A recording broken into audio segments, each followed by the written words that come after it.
Hi there and welcome back to my channel and welcome back to part 4 of the Fabulously Filthy Aspiration with Emily Parcel. When we left off last time, I realised I was going to have to unfortunately vacuum up the dust off the floor so that I could feed the dust bunnies in order to befriend them. So at the moment I'm just going to go in and make a few changes to the house, and I'll just quickly show you what those changes are going to be in a couple of highlights here. I've added a second floor just above this small part out the front of the house here. This is just to give us another level. When you vacuum the house, it does it by floor. No matter whereabouts you do it, it will vacuum the dust across that whole level of the property. So if we have 2 levels, that's 2 opportunities for dirty floors and more opportunities for dust pockets and dust bunnies. And if I do need to gather more dust again, it means I can go upstairs and dust that small area to gather dust to feed the dust bunnies down in the ground level, and hopefully not get me back into the situation again that I caught myself into in the last episode where I realised I didn't have any dust gathered to feed the dust bunnies. I'm also going to go around and replace all the lights. In these base game homes, they tend to be really dark and the lights that are in them tend to be quite expensive, so I'm going to do a trick that I'm sure all of you already know, which is to use the saucer spotlights, which are really bright and only cost 50 simoleons, so I'm probably going to make money by selling the lights that are already in place and replacing them with the saucer lights, which are these ones here.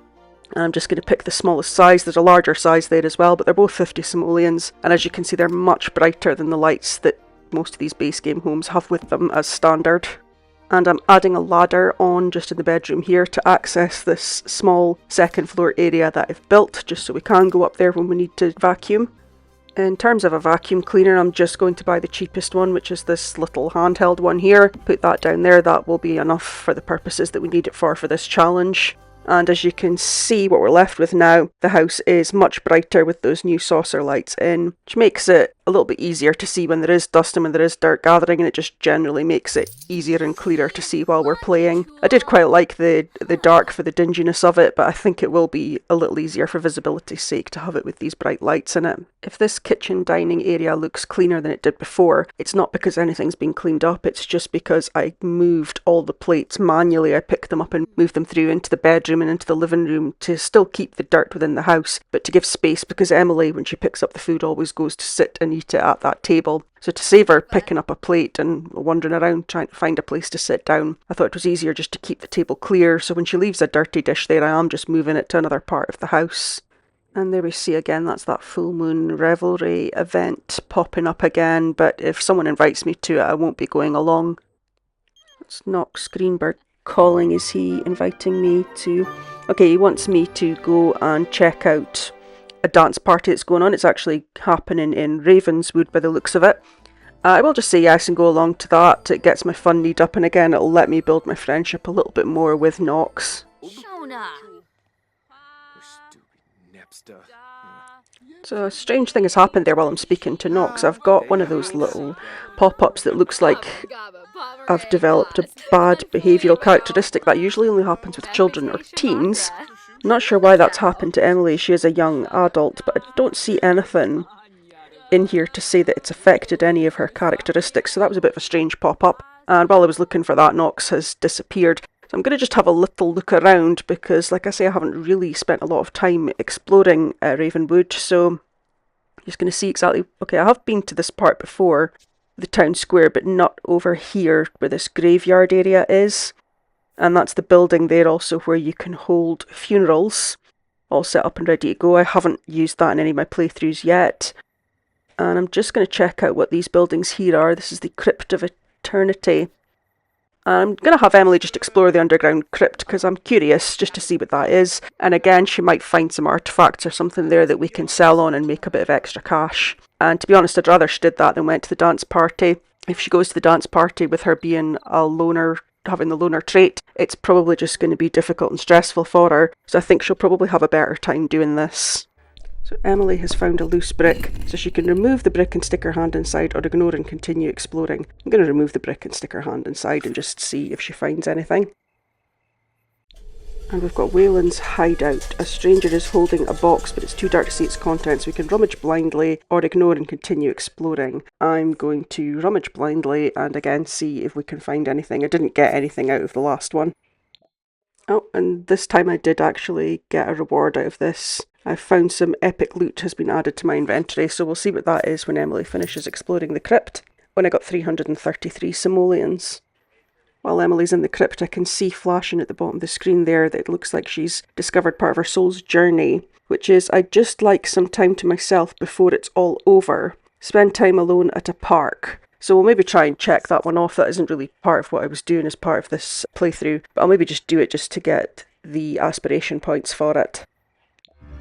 And Emily's found some mystery boxes. So there's the box of life, the box of death, the box of ethereal, or she can continue exploring. I don't know if I want to take a chance with a box of death or the box of the ethereal. I'm not really looking for Emily to die or become a ghost, so I'm just going to choose the box of life and hope that that's not got a nasty surprise in it for Emily.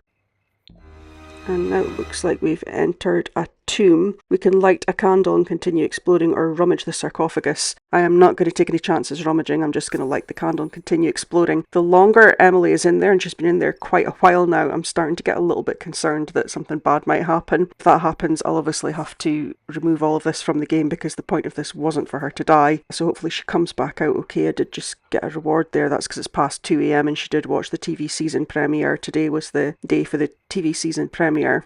Emily did get a happy moodlet there, +1, taking time to remember those who have been lost to this earthly realm. That must have been from lighting the candle, so at least that did have a positive outcome. I was hoping Emily was done after lighting that candle, but we've come back across Wayland's hideout again. And this time I'm just going to ignore him. I'm not going to rummage blindly. I just want her to come out of the crypt now. She's been in there quite a while. It's now 4 o'clock in the morning in-game time, and she's been in there the entire night, basically. So there's actually rest spots when you're exploring the crypt. I suppose if you were going to come here, this is the first time I've done this, it must be set up that you could take your time doing it, because I think if I'd said yes, I wanted to rest a while, probably would have restored my energy, because my energy is incredibly low. Into the orange, heading towards the red, and I'm concerned that Emily's going to pass out. So if you did want to do this task, at least that proves that you could sleep, so that you could take the time to explore all parts of the crypt. And now we've got play a little tune, and I don't have enough musical skill for, so I'm just going to have to improvise. I'm hoping that doesn't cause anything negative, that Emily can't play the proper tune.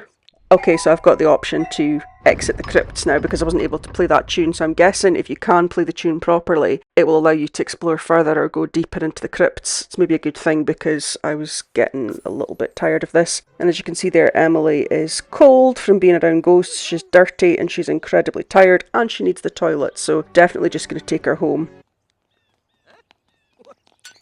As I'm leaving, even though it's 8:30 the following morning, everyone is still there from the night before, still standing where they were when we arrived at the event, which is a little bit funny. Back home, Emily's been to the toilet and had a shower, but she is about to pass out before she can have something to eat. So when she comes back around, I'll have her eat that food and then just have her sleep. Just having a look to see what we did get from the crypt. The only thing I seem to have there was a stone. So I'm guessing if I did get anything else, it's probably just gone into my household inventory. So I'll have a look later on and see what that is. So I can see there that Emily's shower is absolutely filthy. So that does explain what the 3 dirty items in the house were. It is the kitchen counter, the shower, and the fridge, I think, counts as being dirty because there is spoiled food in there at the moment.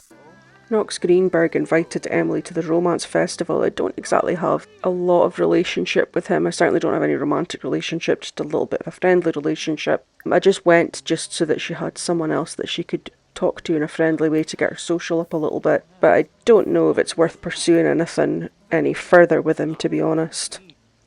Emily made a flirty joke and it's caused their friendship to go down and it's caused a negative heart reaction there, so coming here with the Knox has actually made their relationship worse. I see there that we actually have bad compatibility with Knox Greenberg anyway. It's probably because Emily's a slob, and I'm asking the romance guru what my romantic fate is likely to be. So we'll see what she says. And she says, your romantic destiny is bleak. And that's it. I thought there was more to that message. It's just your romantic destiny is bleak. So that's not very good. And I see I've got a little sad moodlet has popped up. Thanks for that, romance guru. You see there, Romantic Doom is the name of that sad moodlet. The romance guru has informed Emily that her romantic destiny is filled with challenges and hardships. That's not good. I love that Emily is showing us flirty in the bottom left there, but when I look at her on the screen, she just looks completely bleak and emotionless. Oh, I forgot. I did actually get a call the other day from Vlad. He does give you a call ahead of when he's going to come to your house, and now I can't stop him. I should have locked my doors when I got that call. He's going in there now. The only thing about that is, it is Sunday. It's going into Sunday morning, and I still have that part-time job, and I need Emily to be able to get up in the morning to call in to take a holiday. So I hope he doesn't make her too tired that she misses that. I love that he's put his hand up. Stop. He's had enough and he's about to leave and go home. And I'm about to pass out and I'm just completely a mess. Thanks, Vlad. He's just walking away as well. The last time I forgot to lock him out and he did manage to get in and bite one of my Sims, he immediately turned into a bat and disappeared. But just the sheer arrogance, he's just going to slowly walk away off camera there. I'm just going to line up for Emily to call in to make sure she does call in for tomorrow. Doesn't accidentally just wake up and go straight to work. Hopefully she will wake up before, I think it's 6, maybe it's 7 o'clock she was due to start. But hopefully she wakes up before she's due to start work and there she goes, she's going to phone in, that's fine. Brilliant. I've just had Emily walking around the neighbourhood harvesting some of the plants and digging some of the rocks. And I've learned that when your sim has the slob type, you can actually just get them to take a shower when they need the toilet if their hygiene need is low as well, because, and apparently this is exclusive to sims with the slob type, if they need the toilet when they go into the shower, they will take care of both needs at the same time, which it looks like she has done. That's maybe a little bit of a time-saving trick if you didn't already know that. See, I have a rampaging werewolf in the background there. I'm just gonna... Is that Lou Howell?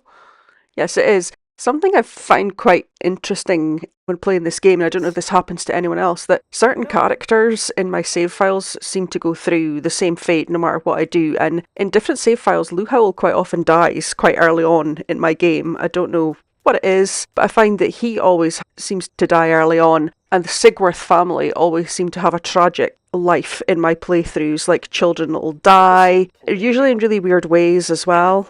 I don't know if anyone else has experienced that no matter how many different save files they make, certain characters within the game go through strange events. Of course, if you leave neighbourhood stories on, which I usually do. And that's the floor of the house finally gotten dusty again. It's not dirty yet, but it is dusty, which means we've got some dust bunnies appearing, so I'm going to feed them and start trying to befriend them. That's not a requirement for the first part of the aspiration, but it is a requirement later on, so I figure I might as well start building the relationship with them now. I'm just going to do that. I don't actually even have the vacuum in my inventory. You don't need to. You literally just need to use it once in the house, and then magically for some reason that gives you an infinite supply of dust at your disposal to just use to feed the dust bunnies.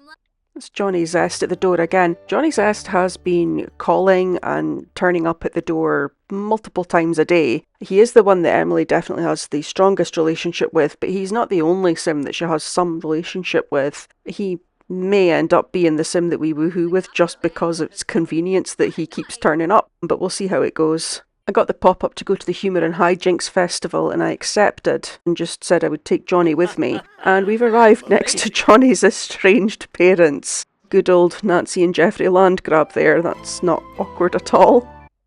So just to show you, here are the dust bunnies. When I asked them to search for valuables, at one point they found a pile of old food or discarded food, so I've put that out on the floor as well. And that, along with all the dirty dishes and the dust that's starting to gather and the unclean bathroom and kitchen areas, the house is starting to look quite dirty. I'm wondering how bad this is going to look by the time we're finished, but at the moment this is what it looks like.